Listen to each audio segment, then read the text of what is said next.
நம்மூருக்கு அவல் பொரி அஞ்சரப்பெட்டை. இன்னைக்கு நம்ம சட்டுப்பட்டு சமையல்ல ரொம்ப வித்தியாசமான ஒரு குக்கிங் ரெசிபி பார்த்து என்ஜாய் பண்ண போறோம். ನಮಸ್ಕಾರ. ನಮಸ್ಕಾರ. ನಿಮ್ಮ ಹೆಸರೇನು? ನಮ್ಮ ಹೆಸರು ಸಂಧ್ಯಾ ರಾಘವೇಂದ್ರ ಅಂತ. ಸಂಧ್ಯಾ ರಾಘವೇಂದ್ರ. ಸ್ವಂತ ಊರು? ಸ್ವಂತ ಊರು ನಮ್ಮ ತಾಯಿಯವರು ಬೆಂಗಳೂರು, ನಮ್ಮ ಯಜಮಾನರು ಮೈಸೂರು. பெங்களூரு பிடிக்குமா மைசூர் பிடிக்குமா? ಎರಡು பிடிக்குமா? ரெண்டு ஏதாவது ஒன்று சொல்லணும். ಮೈಸೂರು. ಬೆಂಗಳೂರು பிடிக்காதா? ಬೆಂಗಳೂರು ಹುಟ್ಟಿದೆಲ್ಲ ಅಲ್ಲೇ ಅಲ್ವಾ, ಅದೇ ಇಷ್ಟ ಸ್ವಲ್ಪ ಜಾಸ್ತಿ. ನಮ್ಮ ಯಜಮಾನರು ಆಸೆ ಪಡೋದು ಮೈಸೂರು. ಮೈಸೂರು தான். ಓಕೆ. ஸோ இப்போ இன்னைக்கு எங்களுக்கு என்ன ரெசிபி காமிக்க போறீங்க? ಮೈಸೂರು ಶೈಲಿ ರಾಜಾ ಸ್ಪೆಷಲ್ ಅಂತ. ರಾಜಾ ಸ್ಪೆಷಲ್. ಮೈಸೂರು ರಾಜಾ ಸ್ಪೆಷಲಾ? ಮೈಸೂರು ರಾಜಾ ಸ್ಪೆಷಲ್ ಅಂತ ಹೆಸರು ಅದಕ್ಕೆ ನಾವು ಇಟ್ಟಿರೋದು. சரி, நீங்க வச்சிருக்கிற பேர் வந்து ராஜா ஸ்பெஷல். இதுக்கு தேவையான இன்கிரிடியன்ஸ் எல்லாம் சொல்லுங்க. ಕಡಲೆ ಬೀಜ, கடலைக்காய், ಹಸಿಮೆಣಸಿನಕಾಯಿ, பச்சை மிளகாய், ಈರುಳ್ಳಿ, வெங்காயம், ಕೊತ್ತಂಬರಿ ಸೊಪ್ಪು, கொத்தமல்லி, ಹಸಿಮೆಣಸಿನ ಪುಡಿ, மிளகாத்தூள், ಉಪ್ಪು, ನಿಂಬೆಹಣ್ಣು, எலுமிச்சம்பழம், ಎಣ್ಣೆ. இவ்வளவுதான் இதுக்கு தேவையான பொருட்கள் ராஜா ஸ்பெஷலுக்கு. ஸோ நம்ம வந்து கடலைக்காய் வச்சு பண்ண போறோம். ஃபர்ஸ்ட் என்ன பண்ணணும்? ಫಸ್ಟ್ ಕಡಲೆ ಬೀಜ ಹುರಿಬೇಕು. ಓಕೆ. ಸ್ಟವ್ ಹಚ್ಚಬೇಕು. ಕಡಲೆ ಬೀಜ ಕೊಡಿ, ಇಷ್ಟು ಹಾಕ್ಬೇಕು. ನಮ್ಮ ಇಷ್ಟನ್ನ ಒಂಚೂರು ಉಪ್ಪು ಕೊಡಿ, ಸಾಲ್ಟ್. ಸ್ವಲ್ಪ ಇದು ಹಾಕಿದ್ರೆ ಹತ್ತುತ್ತೆ ಅಂತ ಒಂಚೂರು ಹಾಕ್ಬೇಕು, ಆಮೇಲೆ ಸ್ವಲ್ಪ ಹಾಕ್ತಿವಿ. ಹಸಿಮೆಣಸಿನ ಪುಡಿ ஃபர்ஸ்ட் எல்லாம் போட்டுலாமா? கொஞ்சம் அப்புறம் அப்புறம் போடலாம். சரி, ஓகே. ஸோ உப்பும் வந்து ஃபர்ஸ்ட் கொஞ்சமா போட்டுக்கோங்க, அதுக்கப்புறம் எண்டில் உங்களுக்கு எவ்வளவு வேணுமோ அப்புறம் ಆಯಲ್ ಕೊಡಿ. ಹತ್ತಬೇಕಲ್ಲ ಅದು ಆಯಲ್ ಎಲ್ಲದಕ್ಕೂ, ಬೀಜಕ್ಕೆಲ್ಲ.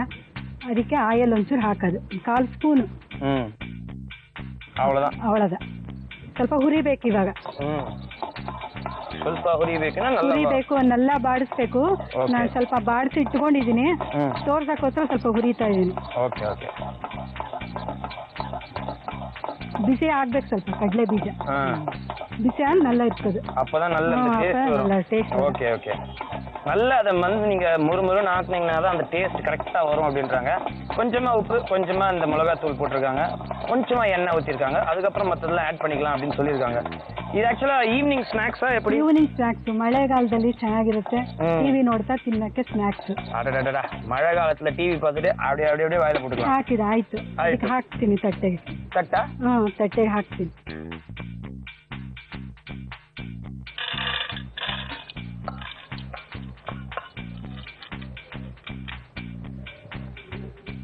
இனிமேல் இந்த ஃப்ரையிங் எல்லாம் வேண்டாம். என்ன ஃப்ரையிங் வேண்டாம், ಎಲ್ಲ ಹಸಿ ಪದಾರ್ಥಗಳು.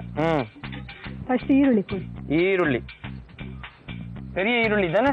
பெரிய ಈರುಳ್ಳಿ.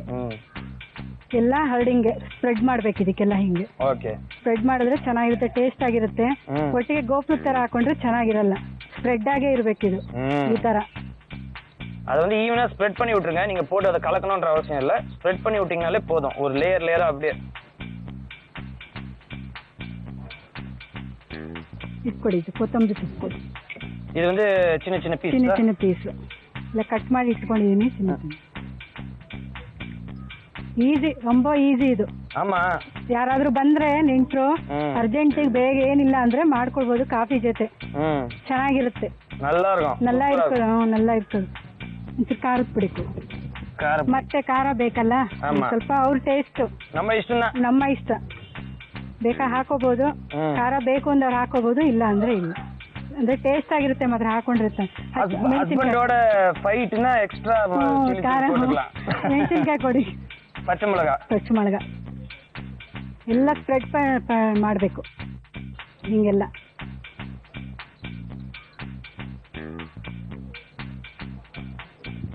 ಕೊಡಿ ಉಪ್ಪು. ரொம்ப ಈಸಿ ಇದು, ಕಷ್ಟ ಇಲ್ಲ. ಕಲರ್ಫುಲ್.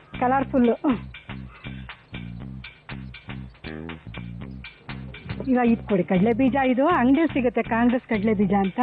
ನಾನು ಅದ್ ಮನೇಲಿ ಮಾಡ್ಕೊಂಡಿದೀನಿ, ಟೇಸ್ಟ್ ಇನ್ನೂ ಚೆನ್ನಾಗಿರುತ್ತೆ. ಎಲ್ಲ ಇರ್ತದೆ. ಅಂತ ಕಾಂಗ್ರೆಸ್ ಕಡಲೆಕಾಯಿ ಬೀಜ. நம்ம ஏற்கனவே இந்த மாதிரி வீட்லயே ப்ரிப்பேர் பண்ணி வச்சுக்கலாம், கொஞ்சம் எக்ஸ்ட்ரா ಫ್ರೈ பண்ணி ಡಬ್ಬಾல போட்டு ಸಿಕ್ಕಿದ್ರೆ ಸರಿ, ಇಲ್ಲ ಅಂದ್ರೆ ಅದರಲ್ಲೇ ಮಾಡ್ಕೋಬಹುದು ನಾವು. ಚೆನ್ನಾಗಿರುತ್ತೆ, ಪರವಾಗಿಲ್ಲ. ಇಲ್ಲಿ ರುಚಿ ಕೊಡುತ್ತಲ್ಲ ಅಂತ ಇದನ್ನ ನಾವು ಹಾಕ್ತೀವಿ. 5 ದಿವಸ ಇನ್ನೂ ಕೊಂಚ ಸ್ಪೈಸಿಯಾಗಿ ಬರುತ್ತೆ. ಕೊಡಿ ನಿಂಬೆಹಣ್ಣು, ಎಲುಮಿಚಂಬಳಂ, ஃபைனலா அதை வந்து அது மேல ஸ்குவீஸ் பண்ணணும்.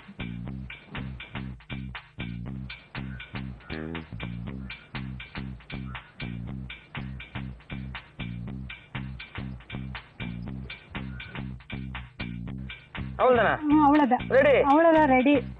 ಮೈಸೂರು ರಾಜಾ ಸ್ಪೆಷಲ್, ಮಳೆಗಾಲದಲ್ಲಿ ತಿನ್ನಕ್ ಚೆನ್ನಾಗಿರುತ್ತೆ, ತಗೊಳ್ಳಿ. ಟೇಸ್ಟ್ ನೋಡ್ಬೇಕು ನೀವು ಹೆಂಗಿದೆ ಅಂತ ಹೇಳ್ಬೇಕು. சாப்பிடுங்க.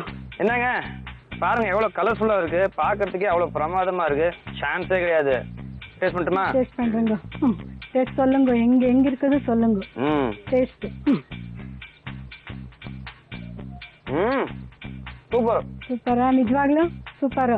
நீங்க சொன்ன மாதிரி ಮಳೆ ಟೈಮ್ಲ ಸುಡು ಸುಡು மாதிரி சாப்பிட்டா ಚೆನ್ನಾಗಿರುತ್ತೆ. ಹೌದು, ಟೈಮ್ போறதே தெரியாது. ಟೈಮ್ ಟಿವಿ ನೋಡ್ತಾ ತಿನ್ನಕ್ಕೆ ಚೆನ್ನಾಗಿರುತ್ತೆ. ಆமா, ಚಿನ್ನ ಕುழந்தைகளுக்கு கொடுக்கறதா இருந்தா மட்டும் இந்த மிளகாய் பொடி எல்லாம் கொஞ்சம் ಕಮ್ಮಿ பண்ணிக்கலாம். ಖಾರ ಕಡಿಮೆ ಹಾಕೋಟ್ರೆ ಪರವಾಗಿಲ್ಲ, ಮೈಗೂ ಒಳ್ಳೇದು, ಮಕ್ಕಳಿಗೆ ಹಸಿ ಪದಾರ್ಥ ಈರುಳ್ಳಿ ಕೊತ್ತಂಬರಿ ಸೊಪ್ಪೆಲ್ಲ ಒಳ್ಳೇದು, ಹೆಲ್ತ್ಗೂ ಒಳ್ಳೇದಾಗತ್ತೆ. ನಲ್ಲದು ನಲ್ಲದು.